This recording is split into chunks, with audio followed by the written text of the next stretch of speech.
Hey, what's poppin', sexies? It's your boy here, back for some more Fire Emblem Heroes, and today we're going to go ahead and do a little bit of a discussion about what actually does it take to make units good anymore in Fire Emblem Heroes. Obviously, the power creep has been so out of control that a lot of us have just become desensitized to some of the effects that these units have now, and unless there's something really unfair or really game-breaking in a unit's kit, it just doesn't even seem like it's going to be good enough anymore. And I feel like that's the case with this Duo Ike that we got revealed last night. So I saw the trailer, I did my little trailer breakdown as usual, and I said that I don't really think Ike is that good. And there were a couple of comments that were like, oh dude, what are you talking about? Ike is amazing, he's really good.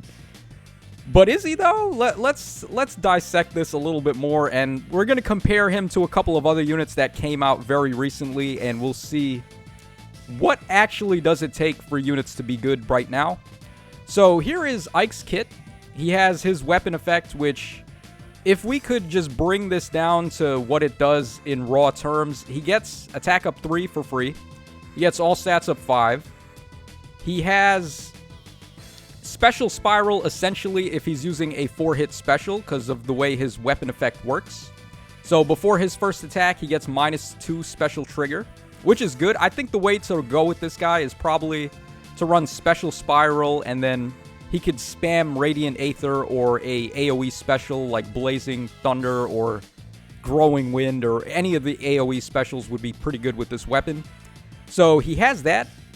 He also has 40% damage reduction if he has a 4-hit special. He could potentially get 50% if you ran a 5-hit special, but 4-hit seems to be the way to go based on the way he gets his Special Spiral there, and you could run Special Spiral as well. You could also run, like, Steady Breath or other effects to get him more special cooldown and get to that perfect number of 4. So I think that's what you want to do. And then he also has Null Follow-Up. So if we look at this at face value, he has Null Follow-Up, Special Spiral, all stats of 5, and damage reduction. What does that look like? Is that not every other infantry sword that's came out recently? Or is it just me? I mean, these are typical infantry sword unit effects. So to me, this Ike doesn't really stand out that much. Now, I think his duo skill is actually where he really shines. So he can inflict attack and speed -7 and guard on the foes in this really insane radius here, 5 rows and 5 columns. That extends all the way to the top of the screen, as we see here where it activates. So it's actually better than something like Duo Daggers, where it doesn't go to the top. It's just a square centered around her. This is a really wide radius of effect, and it's a really good effect too. It also inflicts special cooldown count +2 on foes. So Hardy Fighter, Duo Chrom, units that rely on special cooldown ramping just get shut down so badly by this duo skill. So I think whether or not you're going to value Ike really comes down to how good you think his duo skill is going to be. And that's really where his value is standing right now. So let's go ahead and take a look at a couple of other units that came out. And I'm going to give you guys some real fair warning that these units are just stupid and way too broken and they shouldn't exist. And that's why they're good. So unfortunately, Ike is not on that level where he's unfair and he's unfun and things of that nature. So first of all, we're going to talk about this Maria here. Now you look at this Maria, she's a cute little girl with bunny ears, right? So how devastating can she possibly be? Let's take a look, because this unit, honestly, this unit might actually be the best unit on that banner. And we are going to talk about the duo that accompanied her, right? But honestly, I feel like this Maria low-key was the best unit on that banner.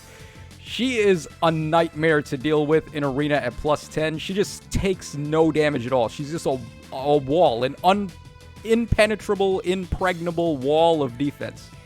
So let's see why that is. Okay, so her weapon gives her a flat defense up 3. She neutralizes effective against flying, so built-in IOT shield. Obviously, that's really good. And it sort of breaks the mold almost, where flying units have one weakness, and that's bows. So her being able to just say no to that and then offer all the defense that she does. Her base defense is 40, and then she has a super boon to put her at 44. So she's just a wall. She's untouchable, basically. And also, she gets all stats of 5. That's more of the same. We see that all the time. But this is where it starts to get insane. So during combat, she deals 20% bonus damage based on her defense stat.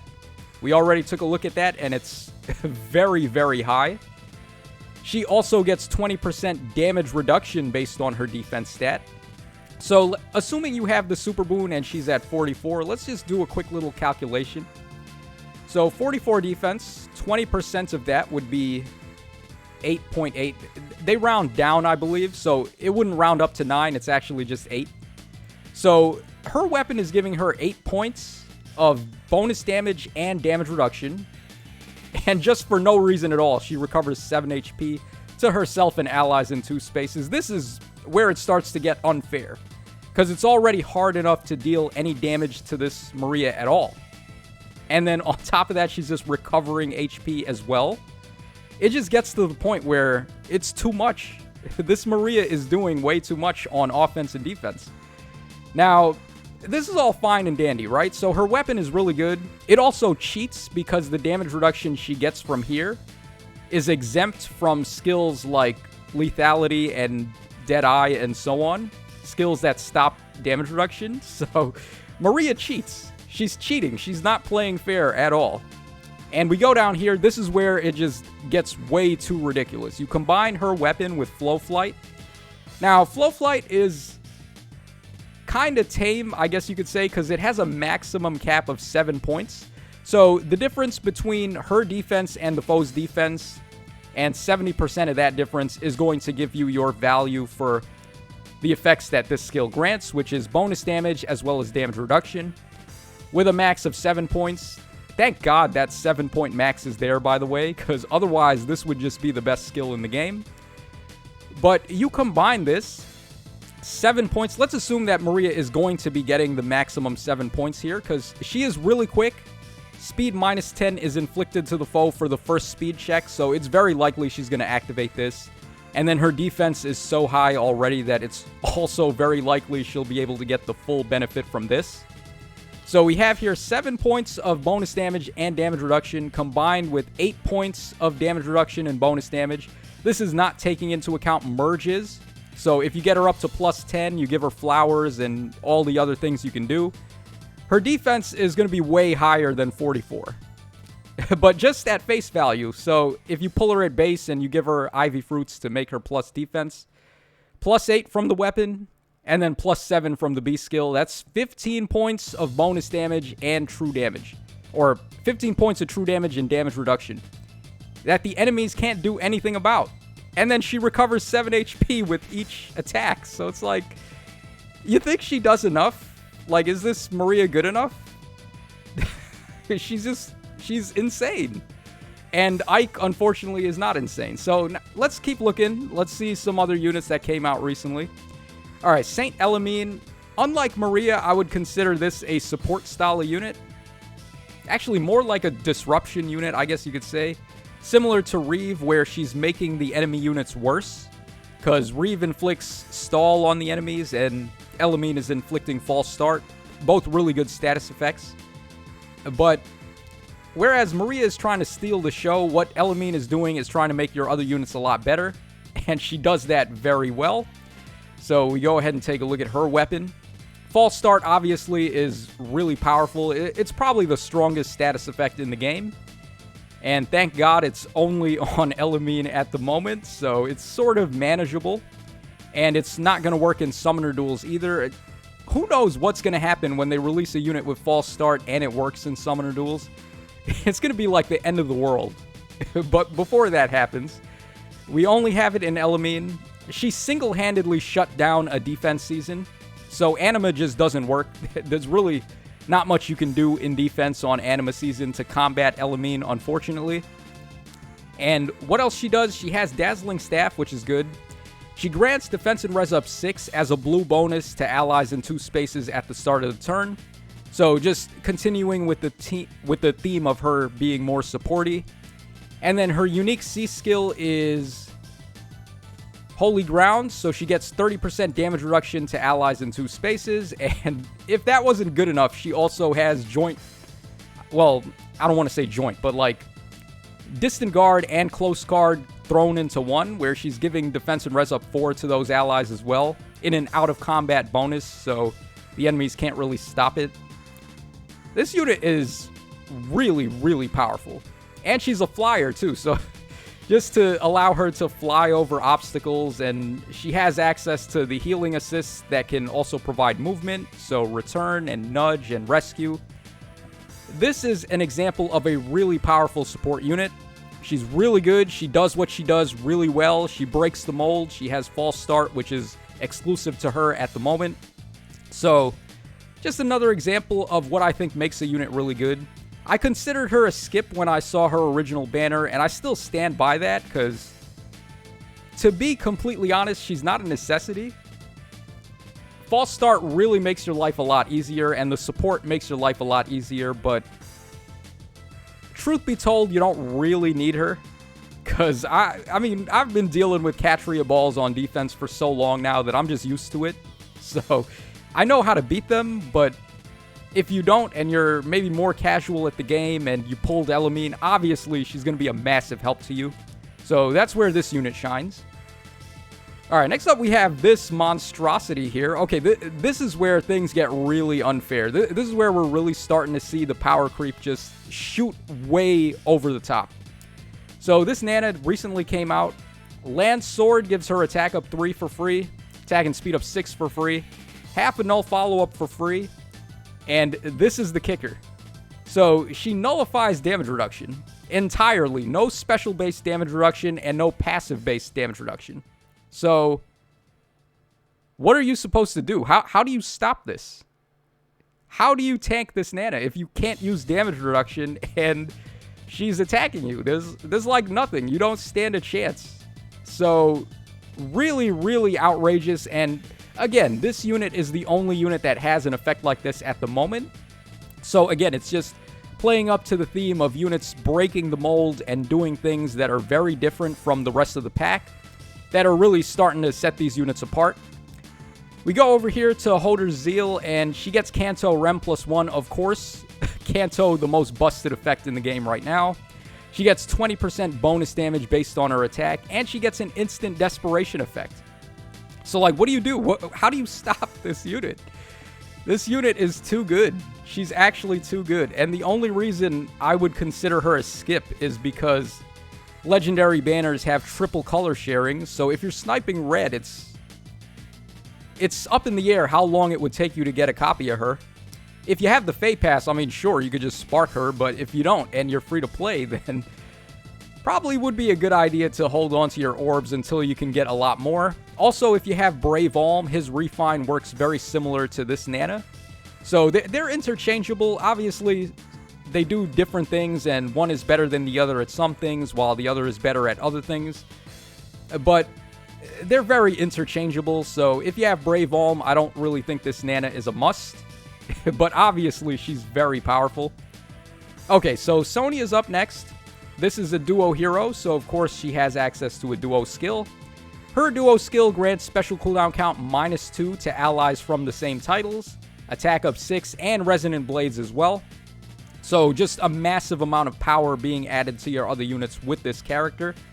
And her support targets would be characters from Fire Emblem Echoes or Gaiden and Fire Emblem Awakening, to which we have no end of good units. Obviously, Echoes has Brave Alm, which would be insane with the -2 special cooldown.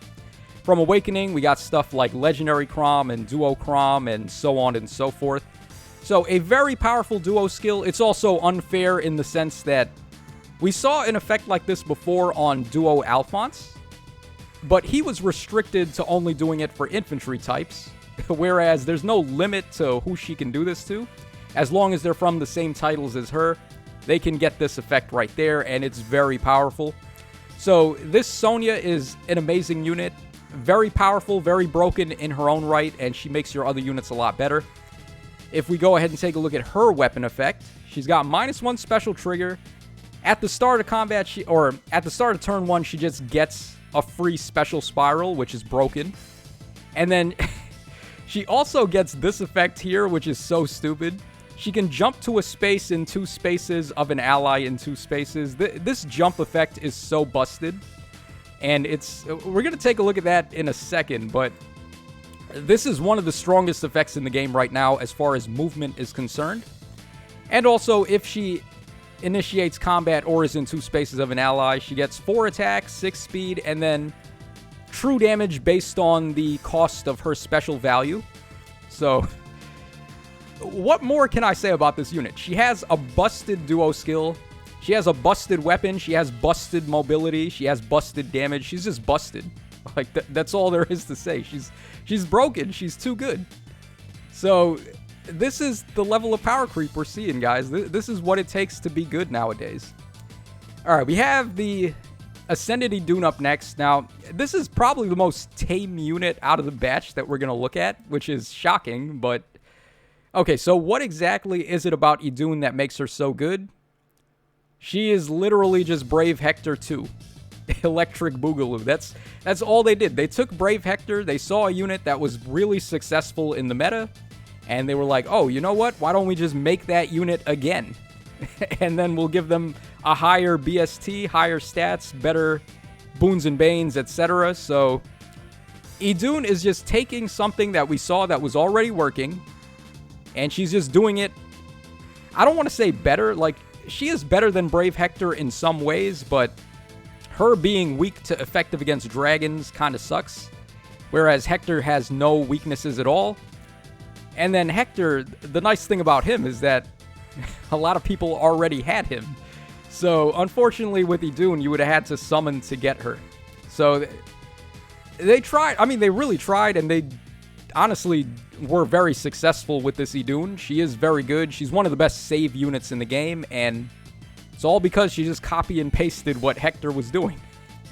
So, this is another way that units can really be successful in the meta today, is just take what something else does and do it maybe better, maybe worse, but if you're on the same track, you are destined for success. Alright, then we have this unit over here. So, Duo Chrom, he's red, just like the baby Ike was that we got over here. Also, I mean, Nana was red as well, but people were very upset when I said in the trailer breakdown that Ike can't beat Brave Hector or Ascended Idunn. And people are like, dude, are you stupid? He's a red unit. How is he supposed to beat blue units? Well, Nana doesn't have problems doing it. And Chrom manages to be successful without worrying about blue units. Yeah, Chrom is going to get steamrolled if he tries to fight Idunn or Hector. But he's doing something in his kit that doesn't matter.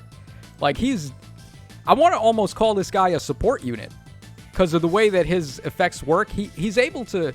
Alright, let's just go ahead and take a look at his weapon first, and then we'll come back to his duo skill. So, he has -1 special trigger. Obviously, that's great, because he's a bow unit with Deadeye. He has effective against flying and armor, of course. If he uses an assist, which this Chrom is lucky to have the best assist in the game, probably, with reposition and a second action. If he uses an assist on an ally, then he and that ally get -1 special trigger, which is very powerful. It's just instantly charging specials. He instantly gets Deadeye ready after he does this with -1 special trigger on the weapon, and then he comes with Time's Pulse. And then also, he gets all stats of 5 if he's in 2 spaces, which is very good. And just because he gets a guaranteed follow-up, obviously that's because he's slow and they want him to hit twice. So this guy is a monster. He's just really good. He breaks the mold. He does things that no one else can do with to change fate and the -1 special charge to himself and allies. And on top of that, his duo skill basically just... Grand strategy gives everybody Chaos Ragnall's effect with all stats -5 to be able to abuse it. So he's really strong. This guy is busted beyond belief. He's a support, and he can also stand on his own with Deadeye. So these are like red units that are just running laps around this Ike, sadly. Okay, we also have Duo Dagger here. Oh my god, this unit. What do I even say? I could not even talk about her weapon. Just talk about her duo skill and how broken this is in summoner duels, and that's it. That's her entire worth. Even though she is a very competent player phase unit in her own right, she's a really good fighter, but none of that matters. Just look at how broken this is. So every ally gets attack or all stats up 6, and Pathfinder if they're in 5 rows and 5 columns of her. So it's just everybody gets Pathfinder and all stats up 6. That is so unfair. In Summoner Duels, you can use this to bum rush the enemy and just get at them on turn 1 and clobber them into oblivion. It's a very unfun strategy to fight against. So this character is broken beyond belief. Again, we're just seeing like how far the power creep has come. It's just insane, man. These units are just way too good. All right, then we have the Winter Lysithea. So what's crazy about her? We're going to see some real mold breaking here. So her weapon has 14 might, and yet it's essentially a brave weapon. So we've never seen that before. Even Ninja Korin, who has a brave weapon, her weapon has nerfed might. It only has 9 might, I believe. So you take into consideration, this weapon has 5 extra might over other brave weapons, and on top of that, it still has -1 special trigger and attack and speed of 6. So you put all of these things together, and it's too much. Like, this is a brave attacking unit that gets all of this power already from her weapon, and she still has a full might weapon that she can attack with. It's like, it's over the top, dude. It's so much. And she's also a Cav colorless tome unit on top of that, just in case she wasn't good enough already. Alright, we're coming to the end here. We only got 2 more to look at. So Hatari Azura, she's another example of a support unit, but she's basically the best dancer in the game. As if we needed a triple move dancer that had gray waves. So she moves 3 spaces, and then allies that get danced move 3 spaces if they are infantry or flyers, which is really busted. And she also just grants all stats up 6 to all adjacent allies after dancing. So, again, like, just a needless effect that did not need to be there, but they just gave it to her anyway. And then she also has the best harmonized skill in the game, which is the 2-range dance. She only grants it to allies from the same titles, but that's fine, because Fates has the Ninja Korin and a whole bunch of other busted units, so not really a problem. This is a very powerful unit, and she's just, like we've been seeing with all these other guys, she's just way too good. And the last unit we want to look at here is Ashe. So this might sound like a serious hot take, but I think Ashe is better than this Duo Ike. And Ashe was a free-to-play unit too, so it's like, is that really where we've come in the game now? That a free-to-play unit is better than a newly released Duo hero? So why do I think Ashe is better? Let's dissect that. Alright, so her weapon, Horn of Opening, she gets -1 special trigger. If she's in 3 spaces of an ally, she gets attack up 6 during combat and inflicts attack -6 on the foe. So basically a Spendthrift effect, which is really good. She also gains the following effects based on the number of allies in 3 spaces. So if you got 2 or more, she gets a guaranteed follow-up, and 3, then she stops the foe's follow-up. Obviously, null follow-up can get through this, but just in a bubble, it's really powerful to have an Omni Breaker effect with -1 special trigger and attack up 6 and attack -6 to the foe. So this Ashe is a very competent brawler. If she's fighting against other melee units, she really has no problem tearing them to shreds. She's very strong in the melee matchups. Her transformation effect also gives her the updated one for infantry units, where she gets tempo, I guess we can call this now. She also gets +7 true damage when she triggers a special and attack up 2. So pretty good. This is where she gets over the top though. So opening Retainer, allies in 2 spaces can move to a space in 2 spaces of unit. That's broken. We already saw that on Sonya's weapon. It's really busted there, and imagine giving this to everybody. It's just, this is really, really powerful support here. The game is all about mobility right now. Units that have Kanto or units that can move 1 additional space, those are the units that end up being the best, and Ashe is able to give all your units this crazy movement bonus. Also, she just gives them joint drive attack just because. So, things like this. This is where we can value units by how good they make your other units or how insanely unfair they are in their own right. Like, in the case of Nana and also Maria, they're just so powerful in their own right that it doesn't matter what any other units are doing. And then as far as support is concerned, we got Duo Chrom with his special cooldown. We got New Year Dagger with giving everyone Pathfinder. We got Azura with her dance and Gray Waves. And then we have Ash, of course, with her opening retainer, which is just so busted. So these are like the criteria nowadays for determining how good units are actually going to be. And it's honestly kind of heartbreaking to see. This is where the game has come. Like, you have to be over the top ridiculous broken to even be successful. And unfortunately, I don't think that this Duo Ike here is doing that. So let me know in the comments section down below what you guys think about all of this, and what do you think of the power creep that we've been suffering in Fae. This video went on a little bit longer than I intended, but I mean, we got to get all this stuff off our chests and just air out the game for all the power creep. So this is your boy Tacho signing out. Take care, fellas, and I will catch y'all again later tonight when we get the data mines, and hopefully Aversa's refine is unfair levels of good, and it's not something that isn't going to make her like a top tier threat anymore.